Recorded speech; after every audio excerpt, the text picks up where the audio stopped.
And I think that I realized that if I really want this, then I have to learn how to get used to being uncomfortable. So I would do things that would be uncomfortable. Okay. I would do well, so in college, so there's this one YouTube video, and I was getting into like comedy and stuff like that and all this and filmmaking, and I made this like bizarre documentary called the MK Ultra documentary. It's still on my YouTube, but I would go to go to places that are open mics.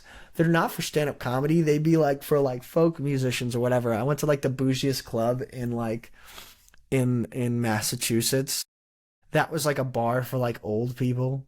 And Hell yeah. and I would do stand-up comedy, but I'd be like so so just fucking annoying. And there'd be like my friend that would just be like hovering, like getting behind people filming, like just being so annoying. And I'd be like, what's the deal with comedy? Like, I don't get it.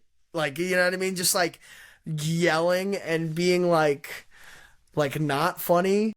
But it was like really like the thing they say about stand-up comedy is that it's so scary that people aren't going to laugh at you, that they're not going to get the reaction that you don't want.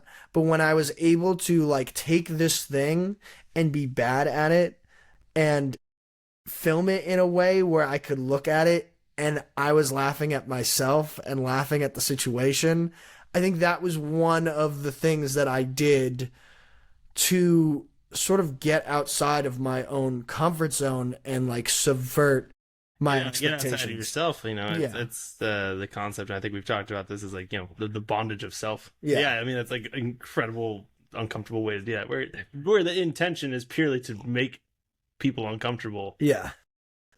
And it's almost like you're giving everybody else your uncomfortableness. Yeah, I haven't done anything like that in a while, but I think I needed to do shit like that in order to just like start the process of like being comfortable with myself and just being a freak. For me, I think I've just played in so many shitty bands throughout my life that like there was a time where I was the guy in 8 bands. Yeah. And I was playing shows all the time, and I was a professional drummer. I was miserable. I was also teaching lessons, and it was like all I was doing was drumming, which is cool. But people would be like, "Oh, you're playing a show tonight," and I'd be like, "Please don't come." Yeah. You know, so that was like my version of just like having to do something over and over, but like kind of doing the thing you want. And I think I got into drums because I always imagined myself being like the front person of a band. Yeah. And then I'd be like, you know, drums are very loud, so I don't have to say anything. I could be behind people, but still be forward. Yeah.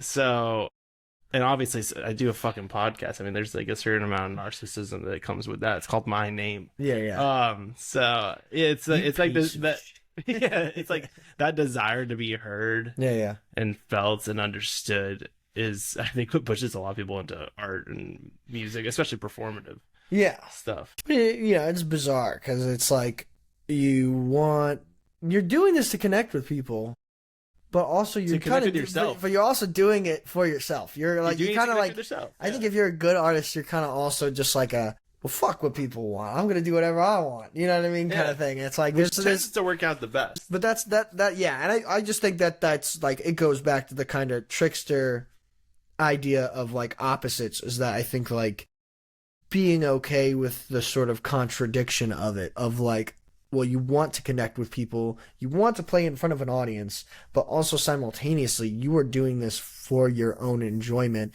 And if you're making something too much that is just what other people want and not what you want, then you're miserable. It's totally the paradox of it. Yeah. Which, man, this sounds so heady when you talk about it, but it's like the more you're like, I need somebody to like this, or I need this crowd to like be into it or whatever, the more you want that, the more people are just like, all right, like it's a bit much. Like whereas like if you go on stage and you're just like you're with your buds and you're like, we're gonna have fun no matter fucking what. Yeah. Those shows tend to go better.